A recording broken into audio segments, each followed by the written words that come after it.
जय हिंद दोस्तों। आपके अपने YouTube channel A to Z jobs में आपका हार्दिक स्वागत करता हूं। दोस्तों, आज मैं कुछ कैंडिडेट्स के हैं जो उनके डाउट्स लेकर आया हूं। वो उनके ITBP एनिमल ट्रांसपोर्ट और ITBP ट्रेडमैन से रिलेटेड हैं। तो मैं उनके जितने भी डाउट्स हैं, ज्वाइनिंग लेटर, प्रमोशन, सैलरी, वो सारे डाउट हैं इस वीडियो में क्लियर करूँगा। दोस्तों, बात करते हैं पहले हम एनिमल ट्रांसपोर्ट की। दोस्तों, जो एनिमल ट्रांसपोर्ट है उसका काम होता है जो ITBP में जितने भी घोड़े वगैरह या कुछ भी मतलब इस तरह उन पे सामान ले जाने वगैरह का, जिस तरह खच्चर होते हैं उन पे सामान ले जाना होता है, वो एनिमल ट्रांसपोर्ट के अंदर आता है। उनका काम मतलब जो हथियार वगैरह ले जाने या कुछ और राशनिंग ले जाना, उस तरह का काम होता है एनिमल ट्रांसपोर्ट का। और साथ में उनकी जो एनिमल्स हैं उनकी देखभाल करना, मतलब जो डॉग वगैरह हो गए या और भी अलग हॉर्स वगैरह कुछ भी हो गए, मतलब जो ITBP में है उनका काम सिर्फ इतना रहेगा। अब बात कर लेते हैं आपकी सैलरी की। तो दोस्तों, आपकी सैलरी रहेगी स्टार्टिंग में 21,700 से। आपकी जो सैलरी है वो स्टार्ट होती है। एनिमल ट्रांसपोर्ट की बात कर रहा हूँ मैं।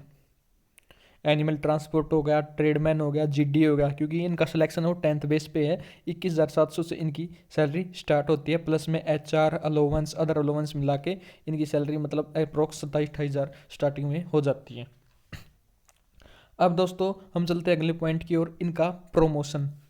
दोस्तों, इनका प्रोमोशन होता है सेम जिस तरह आपका अगला हेड कांस्टेबल, फिर ASI और SI। आपका लास्ट रैंक रहेगा इसमें SI, मतलब कि सब इंस्पेक्टर।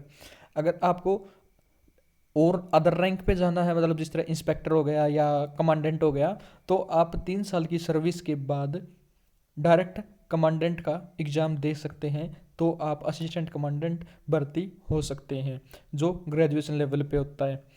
या आप ग्रेजुएशन के बाद SI बनना चाहते हैं डायरेक्ट, तो SSC CPU का एग्ज़ाम भर के, जो सेंट्रल पुलिस आर्म्ड फोर्सेज है उसका एग्ज़ाम भर के आप डायरेक्ट SI भी बन सकते हैं। साथ में आपको उस चीज़ का फ़ायदा ये होगा, अगर आप 3 साल जॉब कर लेंगे और तब एग्ज़ाम भरते हैं, एग्ज़ाम फॉर्म डालते हैं, तो आपको डिपार्टमेंटल कैंडिडेट होने का फ़ायदा मिलेगा। कई बार अच्छे काम की वजह से भी डायरेक्ट प्रमोशन हो जाता है। टाइम पीरियड प्रोसेस का जितना टाइम पीरियड होता है कुछ, कि इतने साल के बाद आपको प्रमोशन मिलेगा, वो उससे पहले प्रमोशन हो जाता है। दोस्तों, अब बात करते हैं इसकी जो ITBP ट्रेडमैन का जो एग्ज़ाम हुआ था, जो पीछे वैकेंसी निकली थी, वो 16 फरवरी 2020 को एग्ज़ाम हुआ था, जिसका डॉक्यूमेंटेशन आपका 17 से 19 नवंबर तक हुआ था। मैं एक बार वो रिजल्ट दिखा देता हूँ जिन जिन बच्चों का वो रिजल्ट हुआ था। दोस्तों, आप देख सकते हैं कांस्टेबल एनिमल ट्रांसपोर्ट 2018 रिक्रूटमेंट इन ITBP। जो कैंडिडेट हैं जिनका आपका DV मतलब और मेडिकल जो बेस हॉस्पिटल ITBP में हुआ था 17 से 11 तारीख तक, ये कैंडिडेट के रोल नंबर हैं जो जो रिटर्न में क्वालिफाई हुए थे। दोस्तों, अब बात कर लेते हैं इसकी कट ऑफ की। तो आपकी जो कट ऑफ थी जनरल की, मेल के लिए 89 रही थी और फीमेल के लिए 66 रही थी। OBC के लिए मेल की 87 और फीमेल की 63। SC में मेल के लिए 85 और फीमेल की 55। और ST की मेल के लिए 74 और फीमेल की 54। ये आपकी कट ऑफ रही थी। और एक्सटेंडेड लिस्ट भी इन्होंने साथ में लगा रखी है। एक्सटेंडेड लिस्ट का दोस्तों मतलब होता है कि अगर कोई मेन लिस्ट का कैंडिडेट है वो मेडिकली अनफिट हो जाता है, तो जो एक्सटेंडेड लिस्ट वाले कैंडिडेट हैं वो मेन लिस्ट वाले कैंडिडेट की मेडिकल फिट होने के बाद जगह ले सकते हैं। तो इसकी कट ऑफ है वो सेम ही रहेगी। मेल के लिए जो जनरल कैटेगरी में है उनकी 89 ही रहेगी। हाँ, अगर उसमें क्वालिफाई दूसरे वाला जो एक्सटेंडेड लिस्ट में है वो क्वालिफाई तब कर सकता है, वो मेडिकली फिट है, और जो मेन लिस्ट वाला कोई अनफिट हो गया जो जिसका पॉइंट वगैरह नहीं टूट रहा। उसी तरह मैं आपको इसका एग्जाम्पल एक जनरल कैटेगरी में तो नहीं दे सकता मेल वाले में, क्योंकि इनकी जो एक्सटेंडेड लिस्ट है वो सेम लगी है। हाँ, फीमेल वाले में आपको मैं बता देता हूँ। जिस तरह फीमेल की लगी हुई है जनरल में 66 और जो एक्सटेंड है वो 64 पे लगी है। अब मान लीजिए कोई 66 वाली लड़की है, वो मेडिकली अनफिट हो जाती है, और जो एक्सटेंडेड लिस्ट वाला 64 नंबर वाली लड़की है वो एग्ज़ाम में फिट हो जाती है, तो मेन लिस्ट से एक वैकेंसी कम हो गई, मतलब एक कैंडिडेट कम हो गया, तो उसकी जगह एक्सटेंडेड लिस्ट का कैंडिडेट है वो उस क्राइटेरिया में आ जाएगा, मतलब उसका सिलेक्शन उस 64 नंबर पे हो जाएगा। ये होता है दोस्तों एक्सटेंडेड लिस्ट और मेन लिस्ट में। अगर मेन लिस्ट में सभी फिट होते हैं तो एक्सटेंडेड लिस्ट वालों का नाम नहीं आएगा, क्योंकि ज्वाइनिंग सिर्फ मेन लिस्ट वालों की होगी। एक्सटेंड वाले का तभी नाम आएगा कोई मेडिकल फिट कोई मेडिकली अनफिट हो जाता है, या किसी कार्यवर्ष वो मेडिकल देने भी नहीं जाता, या डॉक्यूमेंट वेरिफिकेशन में फेल हो जाता है।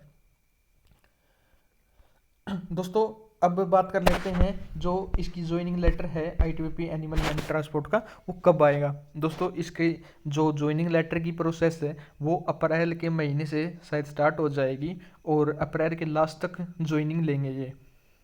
अभी टाइम है, लेकिन इनका भी पता नहीं है साथ में, क्योंकि जो ट्रेडमैन का भी अभी एग्ज़ाम होने वाला है 19 मार्च को। क्या पता ये इसकी ज्वाइनिंग है वो एनिमल ट्रेडमैन है उसके बाद लें, इस बात पे संशय है। लेकिन मेरे अकॉर्डिंग इसका जो ज्वाइनिंग लेटर है वो अप्रैल के महीने से स्टार्ट हो जाएगा।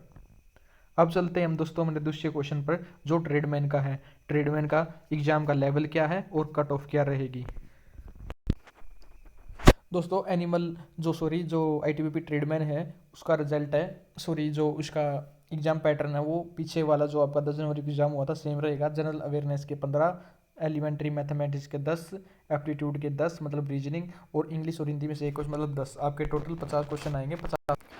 50 क्वेश्चन आएंगे आपके 50 मार्क्स के, जिसका आपका वेटेज होगा 60%, और 40% वेटेज आपका ट्रेड टेस्ट का था। जो ट्रेड टेस्ट कंप्लीट हो चुका है उसका 40% मार्क्स करने के बाद आपका ट्रेड टेस्ट का रिजल्ट डिक्लेयर कर दिया गया था। जो क्वालिफाई हुए उनके मार्क्स शो कर दिए थे। अब 60% का आपका रिटर्न होगा, मतलब आपकी जो मेन कट ऑफ बनेगी वो आउट ऑफ 100 बनेगी।